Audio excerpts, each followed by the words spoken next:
বিসমিল্লাহির রহমানির রহিম। 28শে জুন 2025। আজকের আলোচনার বিষয় হলো যে ভারতের সাথে আমাদের একটা দ্বিপাক্ষিক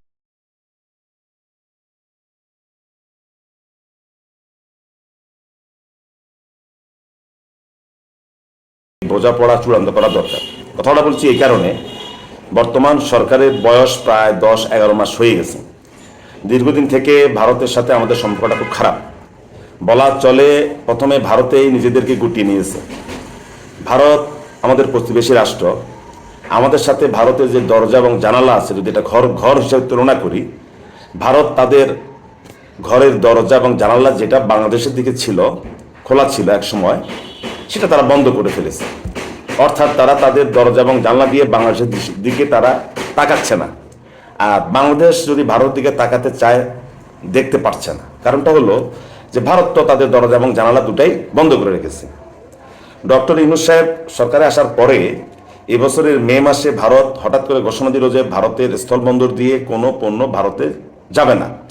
অর্থাৎ বাংলাদেশে যে সকল বায়াররা আছে, বাংলাদেশে পণ্য উৎপন্ন করে তারা তাদের দেশে পণ্যগুলো নিয়ে যায় বা অন্য থার্ড কোনো কান্ট্রিতে নিয়ে যায়, সেই ক্ষেত্রে ওই বায়ার বা বিদেশি রাষ্ট্রগুলো পণ্যগুলো সড়ক পথে বা রেলপথে যেভাবে হোক ভারতে বিভিন্ন বন্দরে নিয়ে যেত। সেখান থেকে তারা শিপমেন্ট করে তাদের পছন্দসই রাষ্ট্রতে তারা নিয়ে যেত বা থার্ড কান্ট্রিতে নিয়ে যেত। মে মাস থেকে এটা অনেকটা বন্ধই আছে বলা চলে।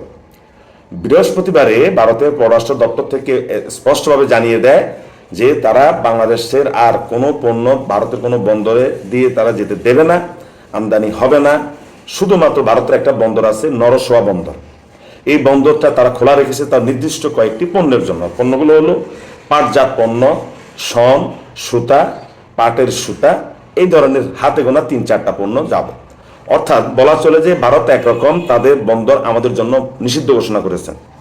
কেউ কেউ বলতে চাচ্ছেন যে এর কারণটা হলো বাংলাদেশের গুম কমিশনের কাছে বাংলাদেশ থেকে বলা হয়েছে যে বাংলাদেশে যতগুলো গুম হয়েছে শেখ হাসিনার আমলে, সেটার সাথে ভারত জড়িত।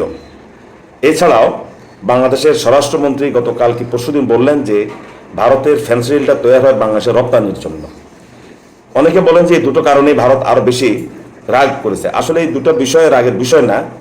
বিষয়টা হলো যে ভারত দীর্ঘদিন থেকে অপেক্ষা করছে যে বাংলাদেশ থেকে কোনো প্রস্তাব ভারতকে দেওয়া হয় কিনা দ্বিপাক্ষিক সম্পর্ক উন্নত করার জন্য।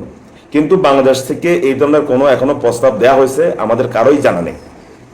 এখন প্রশ্ন হলো যে ভারতের সাথে আমাদের সম্পর্কটা কি হবে, এটা একটা পরিষ্কার হওয়া দরকার। এখন বাংলাদেশে ভারত নিয়ে কথা বলতে গেলে গালিগালাজ শুনতে হয়।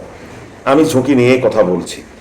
ভারতকে আমি পছন্দ করি না, আপনিও পছন্দ করেন না, কিন্তু পার্শ্ববর্তী রাষ্ট্র হিসাবে আপনি তাকে বন্ধু রাষ্ট্র ভাবেন বা না ভাবেন, কিন্তু সে আপনার পার্শ্ববর্তী রাষ্ট্র। তার সাথে আপনাকে চিন্তা করতে হবে যে আপনি কি তার সাথে আসলে কি দ্বিপাক্ষিক কোনো সম্পর্ক রাখবেন কি রাখবেন না। এটাকে ঝুলিয়ে রাখাটা কোনো দরকার নেই। আপনি দেখবেন যে বিশ্বের বহু দেশে আছে, দুইটা দেশের পাশাপাশি রাষ্ট্র, তাদের সম্পর্ক খারাপ, কিন্তু তাদের মধ্যে আমদানি রপ্তানি চলে। অর্থাৎ পররাষ্ট্রনীতির ক্ষেত্রে তাদের সাথে সম্পর্ক খুবই খারাপ, মুখ দেখা দেখি বন্ধ, কিন্তু বাণিজ্য যে সম্পর্ক, ইকোনমিক্যাল যে সম্পর্ক, সেটা চালু থাকে। এখন বাংলাদেশের ক্ষেত্রে যেটা হয়েছে সেটা হলো যে বাংলাদেশে আমরা এখন বসে আছি। আমি মনে করি হয়তো আগামী ফেব্রুয়ারিতে বাংলাদেশে একটা নির্বাচন হবে, আর একটা সরকার আসবে। সেই সরকার আবার যদি নির্বাচনটা পিছিয়ে গেল কোনো কারণে, তাহলে ভারতের সাথে যে আমাদের অমীমাংসিত যে সম্পর্কটা, অমীমাংসিত যে শর্ত, এইসব বিষয়ে বর্তমান সরকারকে উদ্যোগ নিতে হবে। বর্তমান সরকারকে উচিত হবে একটা ডেলিগেটকে ঠিক করা, যারা ভারতের সাথে কথা বলবে। ভারত আমাদেরকে কি ছাড় দিবে, আমরা ভারতকে কি ছাড় দেব। এখানে কোনো প্রভু এবং ভৃত্যের সম্পর্ক নয়। এখানে ভারত বড় রাষ্ট্র, আমরা ছোট রাষ্ট্র, বড় ভাই ছোট ভাই, এই ধরনের কোনো সম্পর্ক নয়। কথাটা আমি নিশ্চয় আপনাদেরকে বুঝাতে পেরেছি। এখানে সম্পর্কটা হবে ভারত আমার সাথে সম্পর্কের ক্ষেত্রে ভারত আমাকে কি কি ছাড় দেবে, আবার আমি তার সাথে দ্বিপাক্ষিক সম্পর্কের ক্ষেত্রে আমি তাকে কি কি ছাড় দেব। এই বিষয়টা স্পষ্ট এবং ক্লিয়ার হওয়া দরকার।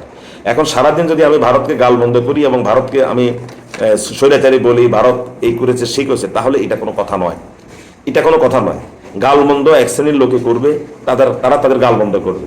কিন্তু সরকারে যারা থাকবে, রাষ্ট্রে যারা থাকবে, রাষ্ট্র যারা চালায়, তাদেরকে তো একটা সম্পর্ক বিষয়ে তাদেরকে একটা সিদ্ধান্ত নিতে হবে। আর যদি ডক্টর ইউনূস সাহেব যদি মনে করেন যে না, আমরা ভারতের সাথে কোনো সম্পর্কই রাখবো না, আমরা কোনো মুখ দেখাদেখি করবো না, তাহলে এটাও পরিষ্কারভাবে ভারতকে বিনিয়ে হলো তাদেরকে বলে দেওয়া দরকার। এবং ভারতের সাথে আগে আমাদের যে সকল পণ্য আদান প্রদান হতো, আমরা যে সকল পণ্য ভারত থেকে কিনতাম, আবার ভারত আমাদের থেকে যে সকল পণ্য, মোটামুটি এইসব বিষয়ে একটা পরিষ্কার ভাবে ভারতকে ক্লিয়ার করে দেওয়া দরকার যে না, আমরা তোমাদের সাথে কোনো পণ্য কিনবো না, আমরা থার্ড কোনো কান্ট্রি থেকে কিনবো, থার্ড কান্ট্রির সাথে আমাদের সম্পর্ক হবে। এইসব বিষয়গুলো নিয়ে যদি ভারতের সাথে যদি একটা বোঝাপড়া এবং দ্বিপাক্ষিক সম্পর্ক, মানে এটা কি বলে, দ্বিপাক্ষিক বাইলেটারাল যেটাকে বলে কূটনীতির ভাষায়, এটাকে যদি ফয়সালাতে না নিয়ে আসে, তাহলে কিন্তু আমরা একটা সমস্যায় পড়তে পারি। এখন অনেকে বলে যে আপনি বোধহয় ভারতে দালালি করেন। না ভাই, ভারতে দালালি করার কি আছে? ভারতকে আমার খাওয়ায় না পড়ায়, না ভারত থেকে আমি মাস শেষে বেতন পাই।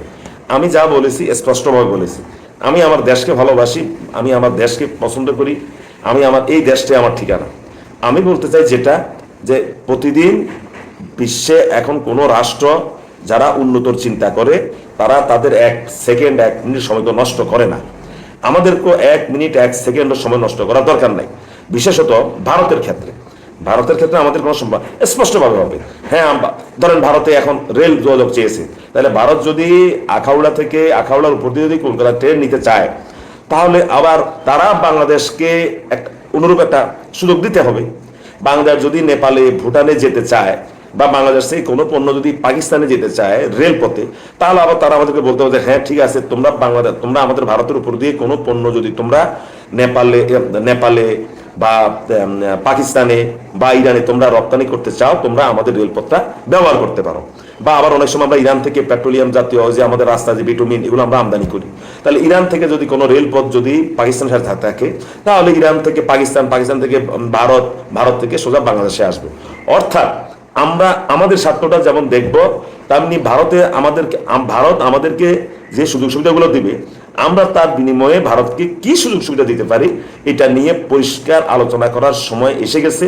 সময় আর নষ্ট করা যাবে না। বাংলাদেশের বহু মানুষের আত্মীয় স্বজন ভারত আছে, তারা যেতে পারছে না। অনেক রুগী আছে দীর্ঘদিন থেকে, তারা ভারতের ডাক্তারদেরকে দেখায়, তাদেরও এখন ভারতে যেতে পারছে না। সব কিছু মিলিয়ে কিন্তু আমি এই কথাটা বলছি। আমাকে কেউ ভুল বুঝবেন না, আমাকে গালি দিবেন না, গালি কোনো সমাধান না। আবারও বলি, ভারতের সাথে আমাদের সম্পর্ক কি হওয়া উচিত, এটা নির্ধারণ করার সময় এসে গেছে। আমাদেরকে আর 1 মুহূর্ত সময় নষ্ট করার দরকার নেই। ধন্যবাদ সবাইকে, সবাই ভালো থাকবে।